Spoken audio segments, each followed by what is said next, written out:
Hello, friends. Today we're going to be making an art piece that is building resilience, turning our challenges into strengths through creative expression. We're going to do that through a Japanese practice called Kintsugi. Well, we're going to do at least a model of it, not real Kintsugi.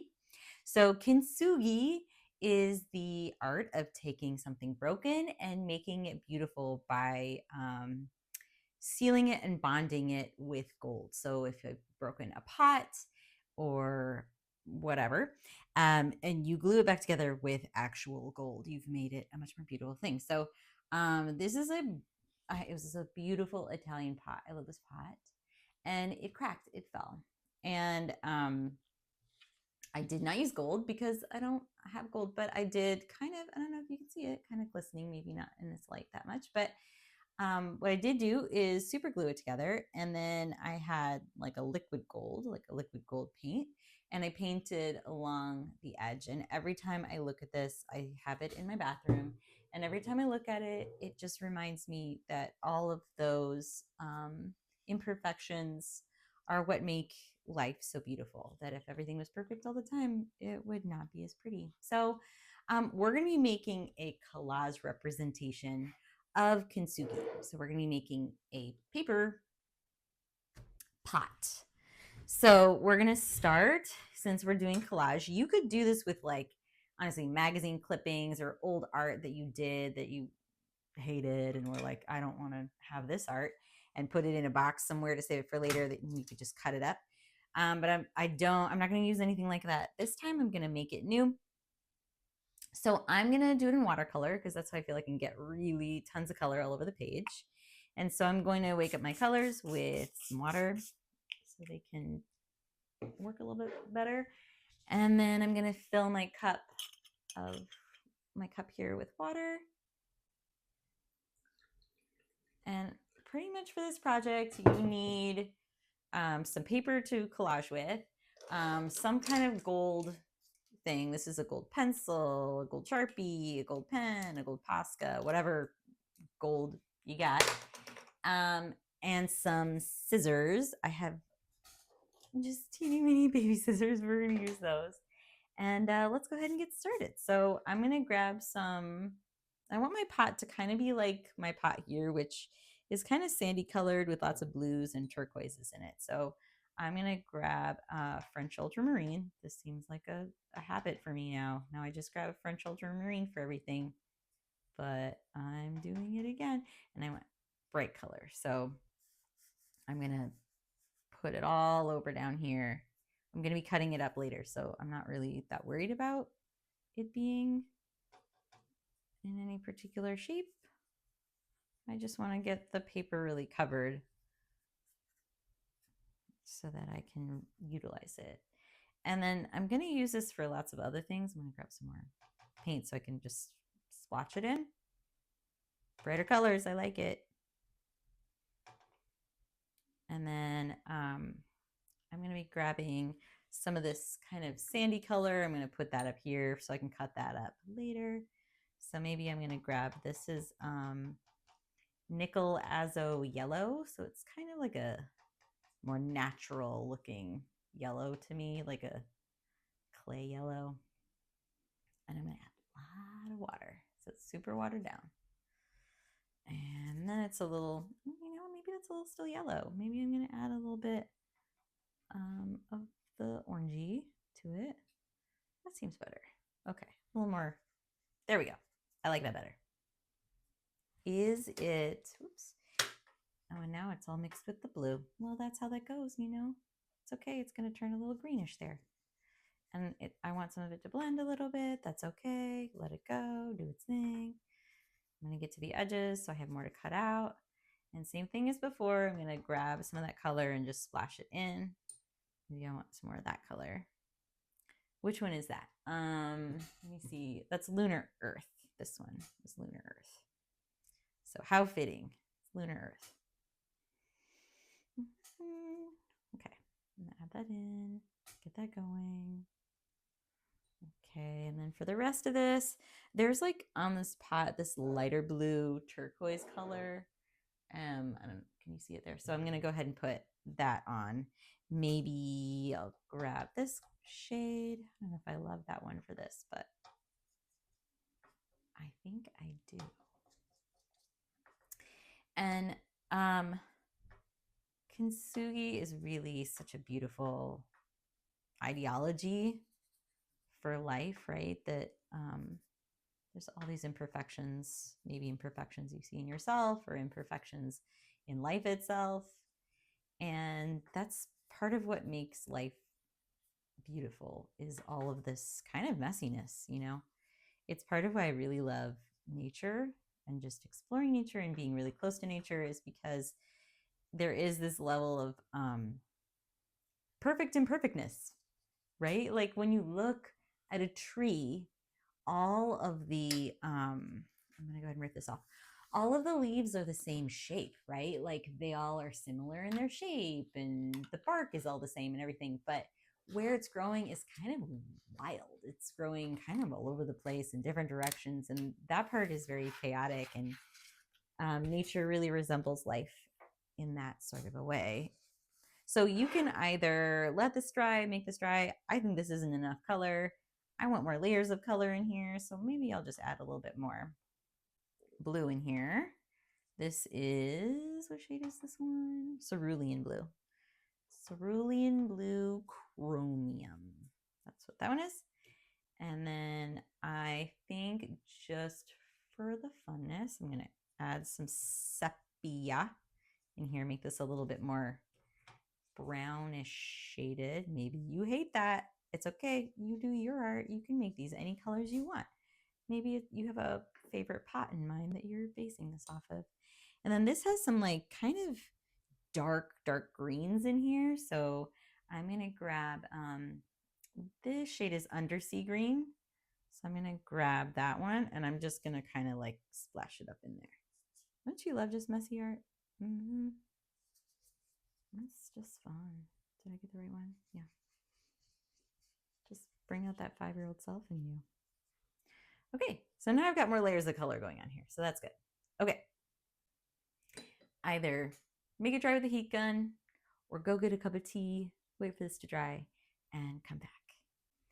Okay, so my watercolor is now dry, and so I'm gonna grab a pencil. I'm just gonna use just a regular pencil here. And on the back side, I'm going to draw a vase shape. That way, if I don't like it, I can just redo it. And I want kind of, this one has this sort of lip, and then it curves in. Here, I'll move it closer. This lip, and then it curves in, and then it kind of bubbles out like that. And then it has this little like sort of vasey bottom part. So it looks like this. So I'm going to make that same sort of thing on the other side, but I'm going to make it maybe just a little bit bigger. Maybe that's not big enough. I wanted it, so I'm kind of going in, bubbling out, and maybe I decide I don't want that lip part. That's fine. I'm going to still just then round it out, and then I'm going to flatten on the bottom, and then I'm going to just go straight to the other side, make a little dot. The bubble, the widest bubble, straight to the other side, make a dot, and then to the bottom, and maybe I want it in that narrow. Okay, so I can kind of have like a guide that I'm following, that I go in and then I bubble out and then I go, well, that was terrible. Look at that. That might be the worst. So that's okay. But it gives me at least a guide of like, okay, that's where I kind of want to go, but that wasn't it, right? So that's okay. I can just kind of go like this and kind of bubble it out. Okay. Doo-doo-doo. Maybe I want to bring that one in a little bit. It's okay. Okay. Do we like it? No, maybe I want this a little narrower. There. Okay. I've decided this is the shape I'm going with right there. Doop, doop, across. Okay. And then I'm going to go, I'm going to be making it under like this and then over like that. And so this is the part I'm going to be more cutting and worrying about. I'll draw that other part in later. Okay, and then I'm gonna grab my scissors. That took a really long time. I'm sorry. And then I'm going to be cutting it out, and it's going to kind of have all of these colors in it, and that's going to be great. I am not looking by any means for perfect here. We're just going to be cutting some sort of a vase or planter. You can look at your own that you want to make. There's like no perfect way for this to be, okay? Let's see if when I cut it, it cuts with what I'm expecting it to look like. And I saved this paper.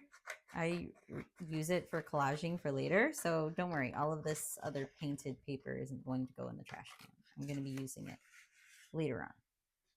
Okay, so don't get on my case being like, oh my God, you're wasting so much paper.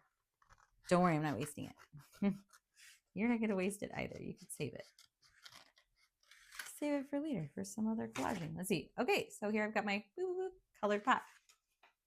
I'll put that other paper to the side. Okay, now I have a perfect pot. Isn't it beautiful? Perfect pot. Now I'm going to grab my other paper here because I'm going to be adding to it. Are you ready? The cost of being human is imperfection.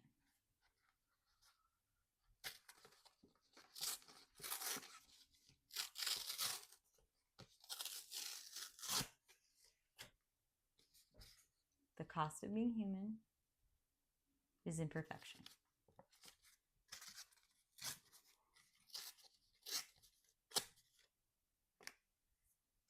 I have a broken vase. It's broken. Guess what? You're not broken. You're not broken. You just need some glue and some gold. Are you ready? Here we go. You just need some glue.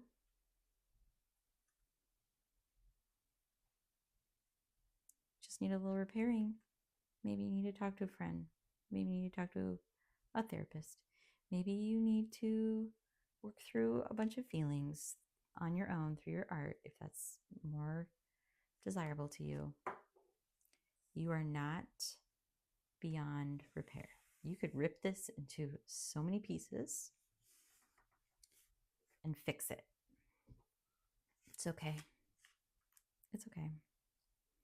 The cost of being human is imperfection. We are all imperfect. We're all imperfect. You can fix it. You can fix it. Okay? Almost anything you can fix, right? Maybe not everything. Maybe all you can do is move forward with the consequences of what happened. But if we're talking about your feelings, if we're talking about maybe what's happened to you and moving forward, you can do this. Okay? All right. So my pot looks beautiful. It's glued back together. Maybe it's not perfect. And I'm going to grab a Sharpie. You can grab a pen, whatever. I showed you the other ones, right? Let me put my cap on my glue stick so it doesn't dry out. And now we're going to fix our pot. Okay? We're going to fix it. We're going to fix it. First things first, actually, I'm going to grab a black marker first. Let me find where I put it. There it is. And I'm going to first make it so this is a 3D base. So here's my base. Okay. Before I go with my gold. Okay. And I'm going to outline this other part a little bit so you can kind of see this is a 3D vase. Okay. So here's my vase. Okay. Move my plant out of the way. Here's my vase. And now I'm going to add in the gold details. I'm going to fix it. Okay. color it in bit by bit. And as you color it in with this gold, I'm going to angle it so you can see a little bit better. As I color it in with this gold, I'm going to remind myself that I am worth the time and the energy it takes to heal. I'm worth the time and energy it takes to heal. And I'm going to make this beautiful again. Even more beautiful, because the experiences have led me to a new path. Our challenges, our struggles are part of just the human experience. Everyone has different complex struggles. Everyone does. Some bigger, some smaller. I have fixed this pot. Okay, and then I'm going to add some pen detailing. I'm going to add in the writing here, but you don't have to. You can decide that your pot is done, that you feel at peace and calm and ready to take on your own healing, whether that be seeking out assistance, talking to someone, whatever that might be for you. But I'm going to add in the writing on here as well.